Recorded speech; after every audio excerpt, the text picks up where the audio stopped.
defense just gets hammered. You know, you can't do that. He's rubbing his head and he's talking about Jared Goff, and he says, you know, we can't give touchdowns to the defense.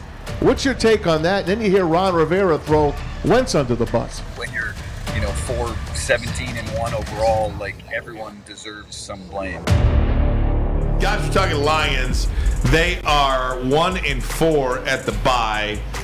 I'm not sure how people feel about 1-4 at the bye, if people expected that. Braylon, you're the only one in this show that said 1-4 before the season started, so give you credit there. Let's bring in Dave Birkett. Detroit Free Press, Lions beat. Dave. Ryder Dave, how you doing, my friend? Hey, Dave. Braylon, you called 1-4? I did.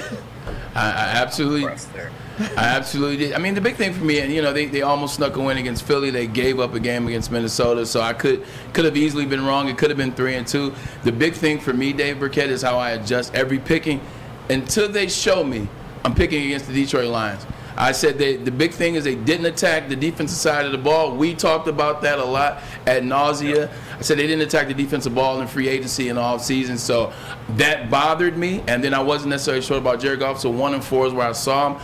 But it's until the Lions show me different, until they show me they can go on the road and beat a team, until they show me they can have a team come in that they should beat and they beat them, I'm going to keep picking against them. Hey, Dave, characterize this 1-4 start. Yeah, I think it's disappointing. I mean, look, Braylon's got a good philosophy, I guess, right? Missouri showed me, because they haven't done it in forever. I get that, and maybe I should stick to that myself. I didn't think they'd be, playoff bound, but I thought they'd be better than they were. And, Ryan, I think it's the way that they've started 1-4 too is disappointing. Braylon just mentioned the Minnesota game. Obviously, you give one away there.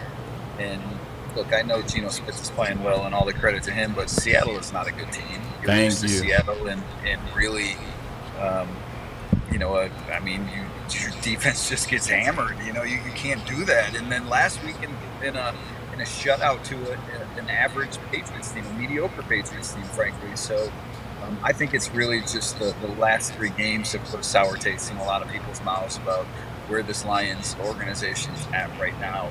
5 games into Dan Campbell's second year.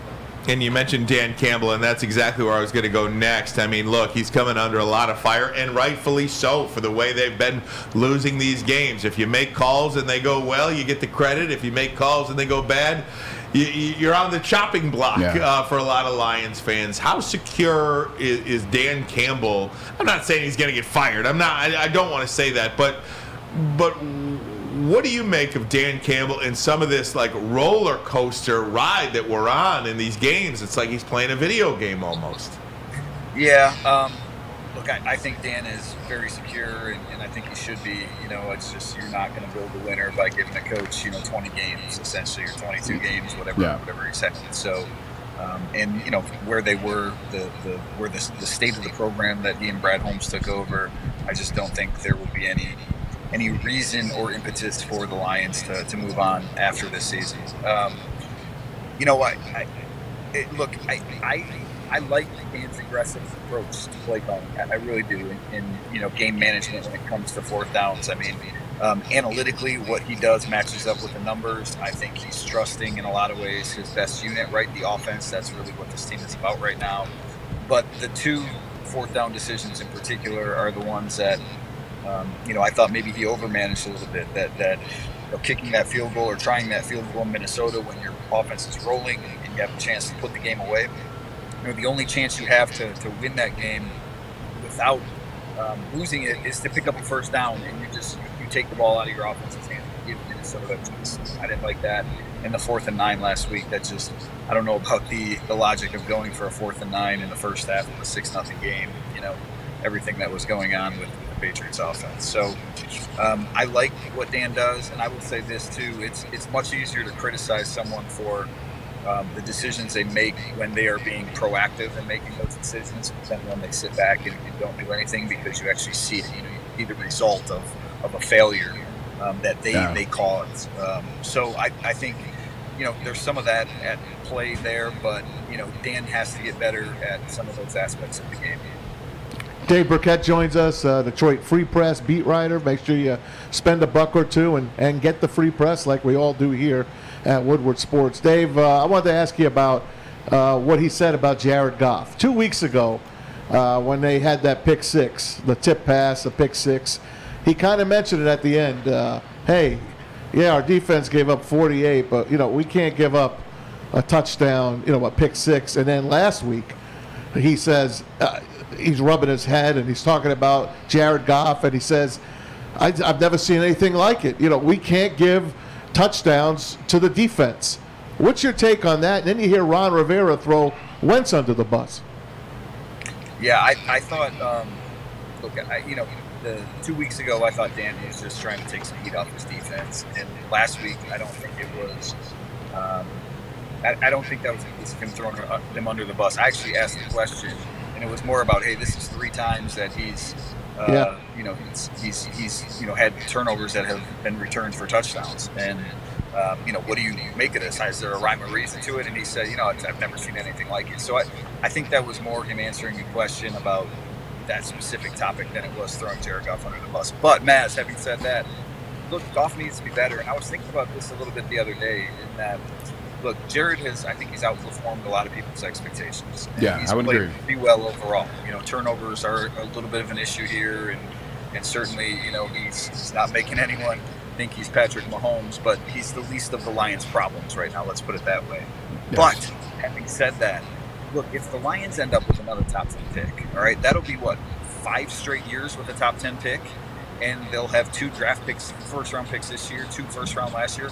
If you don't come away from that stretch of first-round picks and get your franchise quarterback, I think it's like organizational, big disservice to your organization to do that. I mean, quarterback is the most important position in the game, and the Lions have not addressed it in a reasonable way to this point here in the recent past. Hey, Dave Birkett, let me ask you a quick question. We keep talking about Dan Campbell. There's a lot of talk about Aaron Glenn for the last 2 weeks, maybe even the whole season. But is it time to talk about Brad Holmes, just in this regard? Because I know everybody's going to get pushed back on Brad Holmes. Everyone loves Brad Holmes. I get it. But if you look at the free agent moves, I haven't necessarily liked any of the free agent moves thus far.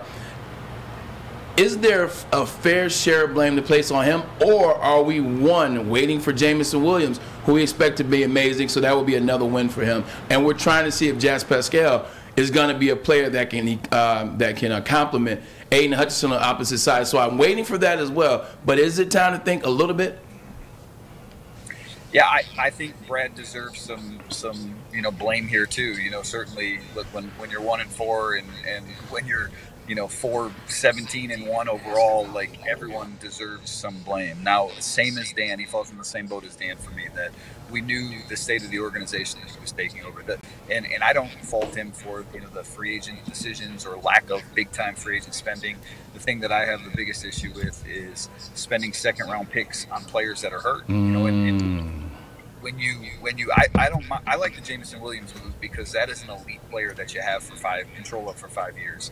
Yeah. Levi Onwuzurike, Josh Pascal, those are second round picks that can be contributors. They both had medical issues in college that Holmes said they knew about, and now we've barely seen either one of them on the field. And in Josh's case, haven't seen him at all. I know Josh will be back here soon, but if his rookie season is a wash, you've got 3 years of contributions from a guy that might have a little bit of a medical history. So I think that's the biggest issue that Brad, or the biggest fault that Brad has had so far. The thing that I will be watching this offseason is, because you have to win at some point, and because, if this season continues down the path that it's on, how will that change how Brad and Dan go about things? I mean, there will be pressure on them to win next season. So do they all of a sudden spend a little bit more in free agency and sort of get off this track that they're on with this, we're building for the long haul, we're going to do it the right way, we're going to do everything through the draft?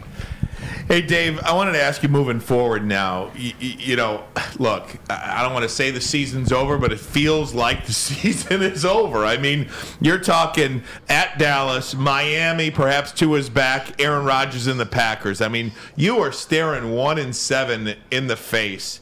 No, I don't care who you are. Nobody thought 1-7. How important is it? Dumb question, but how important is it to get a win here somewhere? Absolutely, because you're right. I mean, it does feel like it's, this is another season where the games don't matter, and we're not even to Halloween yet. There's And that's just, you don't want that out of your organization. No one likes that, fan base wise, front office, players, in the locker room, anywhere. So, they understand what's going on. They need a win here. And look, I think the next 3 games really coming out of the bye, you mentioned those 3, really the next 6, if you divide the season into thirds, the way this thing is, in an 18-game schedule or an 18-week season you can do now. You have Buffalo at the end of that, schedule. You've got a Giants team that's maybe a little bit better than we thought too. So it's absolutely critical that the Lions win some games here coming up. And Dallas will be incredibly tough. That defense is very good. Maybe Dak will be back. If he's not, look, you're playing backup quarterbacks again coming out of the bye potentially in Dallas and Miami. And it did the Lions no good last week against the Patriots, but certainly those games with backup quarterbacks are daunting. The Dak and Tua are available. Dave, I got 2 for you here. This is a quickie. Last week, you have the kicker, Michael Badgley. You stay with the quickies, man. Michael Badgley's in the game. He's on the sideline. You don't bring him in. Is he hurt? Why don't you kick a 49, 50-yard field goal? Now, I heard he said he don't want to kick it to the open end of the stadium. That was Marty Morningweg-esque. Just tell me about the kickers first. You got Sam Ficken now in town. For crying out loud. The hamster wheel continues. They're just trotting out, whoever they can, trying to find a solution here. Dan said after the game that he had a distance in mind, and he just didn't, feel comfortable about kicking Badgley from 50 yards, maybe 51, depending on where the spot went down there. But look, if you don't trust an NFL kicker to kick from 50 yards, he probably shouldn't be rostered. Yeah. And I get it. He's 3-10, 3 of 10 for his career from 50 plus. So, and maybe you want to punt there, but 4th and 9, it just doesn't make sense for me to go for such a low percentage conversion. So who the kicker will be when we come back from the break, Maz, I don't know. I think that will be determined in practice, whether it's Badgley or Ficken. Ficken worked out for the Lions the same day they signed Badgley, and they signed Badgley anyway. So I think it's up in the air who they're going to roll with going forward. Maybe Dave Birkett. That's all I'm saying. Yeah, that's all I'm saying. Hey, last one for me, Dave. Hey, you got to put your thinking cap on for this one, because this is a what if.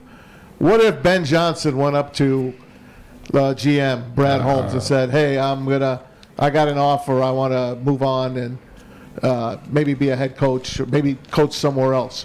I'm just asking you this because would you rather keep Ben Johnson here and maybe make him your head coach, or do you let Dan Campbell continue as your head coach? Who do you like better of the 2 of them going forward? I just don't think the Lions are ready to move on from Dan Campbell in any way, shape, or form. And I don't think they should be either. Look, Dan he's energized the locker room, the fan base. You got to have some wins. I will say that, and everyone agrees with that. Everyone knows that. They haven't come so far, but no matter what the case is with Ben, I think the Lions are comfortable going forward with Dan for the time being. And if Ben gets the job, hey man, more power to him. The Lions offense plays well. If they start winning some games, maybe he will get some interview opportunities, because those young offensive coordinator minds are in demand around the NFL. Dave, it's funny, I went back and just looked at the Lions' recent first-round picks, and because I never considered this would be the 5th year in a row that they would have a top 10 pick, and you don't have your quarterback. You could essentially have the same thing as a Matt Patricia situation, where this regime is forced to win games next year, and instead of picking Justin Herbert or Tua Tagovailoa, you pick Jeff Okudah. If this regime is faced with the same kind of edict, win games, compete for a playoff, maybe a pass on the quarterback and pick up some random defensive tackler. I don't know. Whatever the case may be, something to think about. I hadn't even thought about that. That's a great way to phrase it, though. It's definitely something to consider. Yeah. Thanks, Dave. Thanks so much. We certainly appreciate you doing this, man. We love your stuff. Thanks, you're the best in the business, and we certainly appreciate it. Oh, Dave Birkett, spend a buck, freak.com. Check him out. Also on Twitter. What you got? Side note, I see you growing your hair out. I'm going to tell you I like it. I see it in the back. I see it. I see it. Real quick, I am. Look, I don't know. Maybe I care a little less than I even should, but I'm one of those who my wife bought some clippers like 20 years ago, and it's just whenever we get a concert, 20 years ago. And I haven't had time, and so it's definitely grown out. It's a little longer right now than it probably should be. But I noticed the camera angle was perfectly set up so that I could see it sticking out the back. That's all I'm saying. I saw it. I noticed it. That's great. Looking good, Dave. On Looking Twitter good. at Dave Birkett. Thanks, Dave. We appreciate it, man. Yep. Talk to you down See you the guys. road. Always good to see you. Go John. get those kids. Let's explore that. Leave the hair.